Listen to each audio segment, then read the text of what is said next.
Okay, 3, 2, 1. Okay, hello, my name is Arman, and today we are going to be comparing our parenting styles. So my parenting style is authoritative. Just to give you a little background, I was actually brought up by both of my parents and my grandparents. But when I was young, I was mainly raised by my grandparents. So Tracy? Yeah, so my parenting style is also authoritative, but I grew up with both of my parents, but most of the time I spend with my mom as my dad works outstation. Alright, so we are going to discuss our differences and similarities. Over here we have 2 differerences and 3 similarities. So the first one, I will pass it to Arman, and he is going to discuss he's going to start with the upbringing of our parenting styles that shape who we are today in terms of our behavior and our characteristic. Over to you. Okay, as I mentioned, I grew up with my grandparents. So I'm a bit self-motivated and goal-oriented as an individual. I would say I'm not afraid to take risks, and because I grew up with my grandparents, I'm able to communicate very effectively. I'm able to build strong relationships with others, and yeah, if you want to know what they did, I also don't remember lah. Yeah. Was it okay, Tracy? Alright, for me, I wouldn't say I'm a fearful person, but I tend to make decisions like after a careful consideration. So I used to observe and think twice through like what decision I'm about to make, and then to avoid any further regret. So I'm open and willing to accept good suggestions, but I'm also a person that I have a strong belief in myself when it comes to like decision making. So I know what I wanted, and I'm committed to stand firm for my own choice, and I won't easily express my inner feelings usually to the others, but people around me often sees me as a cheerful person. Then the next, we are going to talk about the motivational approaches from our parents. Okay, over to you. Motivational. Let me think. Let me think. Okay, so there's 2 ways actually. There's one from my parents and then one from my grandparents. So from my parents, they like to compare me to people to motivate me. It didn't work because I end up becoming very depressed even as a child. You doesn't seem now. No. But for my grandparents, they motivated me by using physical force. Don't get it wrong. It's not physical force like they beat me with a cane or something. So it's more like the motivation. The way they motivated me was by asking me to do various exercises to boost my confidence. It's like, you want this, do that, do push-up, do 50 push-up. Yes, as 10 years old, I did 50 push-up. Okay. And it worked lah. I still do that today. Alright, so for my side is like whenever I feel demotivated to, like, let's say to complete a task, my mother is the one who actually like always be there to guide me through and with a more gentle approach. So she might like do the task with me or provide me a motivation, such as like promising a rewards afterwards. That was when I was young lah. So in contrast, like my dad has actually a little less patience, I would say.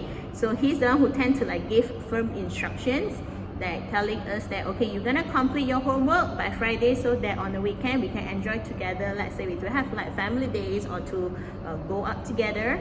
And then so he also don't prefer us to delay in any of our tasks or drag our tasks to the next day lah. They always tell us like, okay, you're gonna finish your task today because tomorrow there will be a new task for you. Alright? No lah. You can't find cane in my house. We don't use. You find a lot lah, but never use one. It's used to be dog. Alright, so that's the differences between us. So moving forward, we are going to speak. There are 3 points that we found on the similarities side. then the first one we are talking about the educating style when we were young. So to you? Educating style when I was young. Both my parents and my grandparents, they were very tough on me. They're not to the point until they beat me lah. Sometimes they misled me if I don't do my homework. But yeah lah, but it's all for the right reasons, you know. They want me to do better. They want me to reach my full potential even at a young age. And they taught me to be kind in every situation. You will never see me mad at any people. I'm very kind. Right? I'm very kind. You know right? You know right? Yeah. Okay. I show yeah, and they taught me how to show compassion and empathy with discipline. That come from my granddad, my late granddad. He askar one. The one who tell me to do push-up. Yeah, so that's where I got discipline from. Don't do that on your child. No. Children's in school now. No. So both grandparents were like, you know, they were always available to offer their guidance to me, you know. But also give me like ample space to learn from my mistakes. Like, I'll give you an example of my mistake. I broke my guitar once, and usually my granddad will like, get mad at me. But no, he gave me the entire day to fix it and then admit to it that I did it. So it's just like, he's telling me, okay, you've tried to fix your mistake and then you told the truth. That's the lesson. Okay, that's good. Yeah, so same goes to my side. My parents, most of the time, they actually educate me through giving guidance and advice. But so I do remember there was one instance that where my father shouted at me. So it's like, to be honest, like as I shared earlier, you will not find cane in my house because that's not the approach that my parents use. So my parents will not actually cane us or anything even when we was young. But I guess I was a bit too clingy to my mom, so I cried a bit too much of crying when my mom was showered in the bathroom. Yeah, so my dad actually tried to calm me down, and then he actually started with a very gentle tone, but later on my cry actually just go louder. So it came to a point that he actually raises his voice, and then so I actually immediately understood that he's really mad at me. So then for that I actually stopped lah. However so after I stopped, then my mom actually ran out from the shower room to see what's happened. So however, I know my parents actually would not use a cane on me or my brother, but they allowed us to actually learn from our mistake lah. So the incident, because I think it happens when I was 5 or maybe younger. So your dad was scream and then your mom just said, Tracy, come out the shower, is it? No lah. Okay. So it's of course after she's done she know my dad would not do anything to me, by just shouting at me, just that it makes me cry really more lah. So anyway, my parents will always allow us to learn from our mistakes while also clearly setting the expectations for me and my brother to know that we paid for your education, and you should, it's not to say reward them back with our good results, but I guess that they want us to learn how to appreciate, so that moving forward, when we grow up, then we become someone's parents, so we know what to do and what to provide to our child as well. Alright, so the next one is the how our parents actually taught us and to value what we want. What we want. Okay, so my grandparents they spoiled me a lot. Anything I want, Milo, Super Ray, computer got one. Okay. Yes, I got laptop when I was young. No lah, I didn't. So I would usually have to work for what I want lah. They would not give me just like that one. They would tell me to do certain things. So it's either for my parents, it's usually school stuff.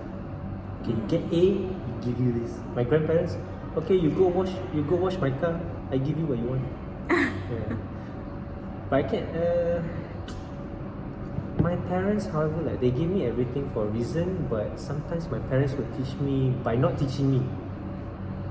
If I think other people also will understand. Most of my Malay friends will understand this. So imagine your parents, they tell you to watch, and they will ask you at the end to repeat what I just saw without instruction. I remember my dad, he used to fix the light, and then he would tell me, okay, Arman, you go to the next one, you fix it.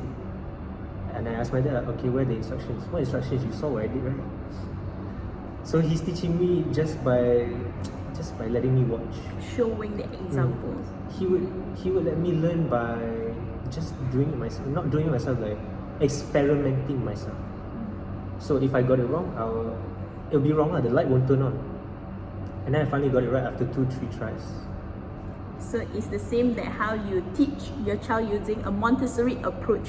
Yeah. You ask the child to watch you. Oh, my dad Montessori teacher, is it? I need to go ask him later.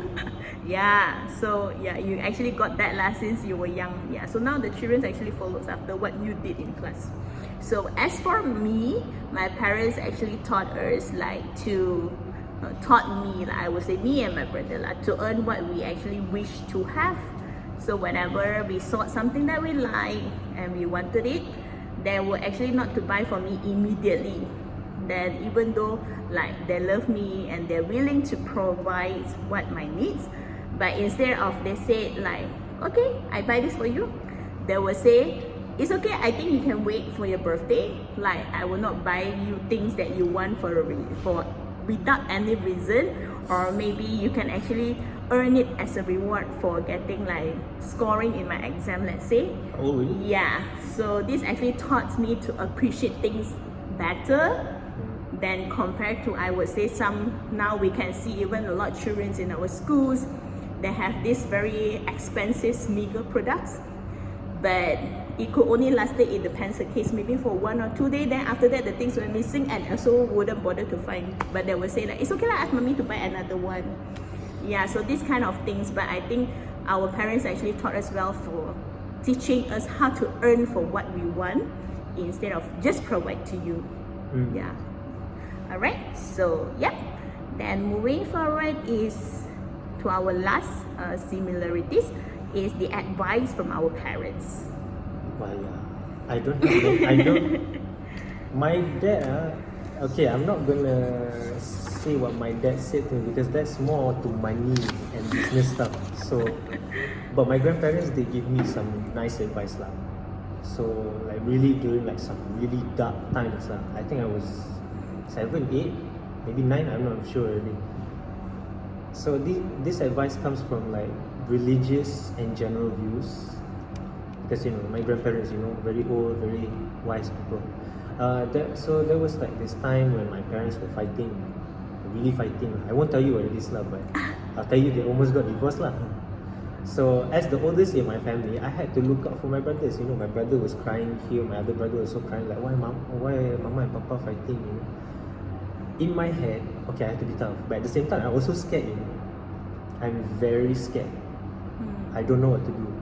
So I called me and my brother called my grandparents to come by and sort out this mess, because I don't know what to do. I was very young. They came, and my granddad went to talk with my mother and my father. So my grandma sat us down.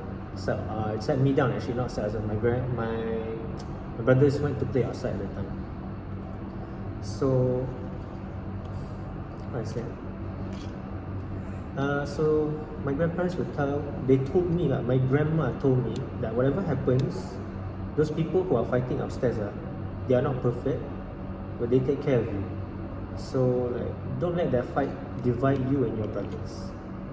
So the advice they give me lifted my spirit and gave me confidence to be an example for my brothers, so they can imitate me.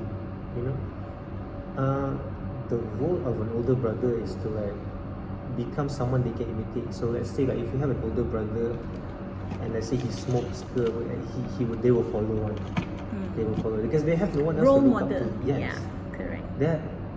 If your situation is like me, my father is not here, and I will always live with my mother, we always need that father figure or man figure in the family, right?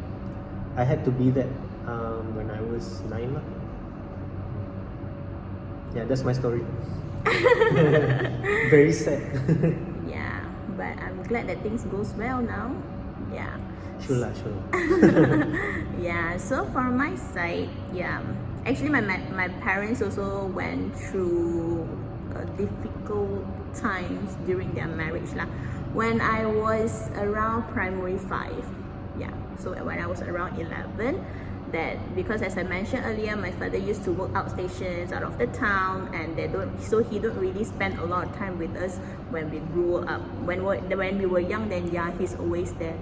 So for almost like half a year, then for that, like my mom became like somehow like a single mother, where she need to take care of me and my brother, and at the same time actually she don't know how to drive.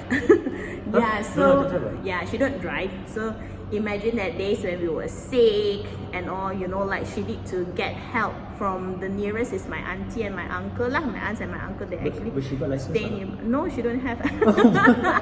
Yeah. Okay. So yeah lah, things has came to like quite difficult for her.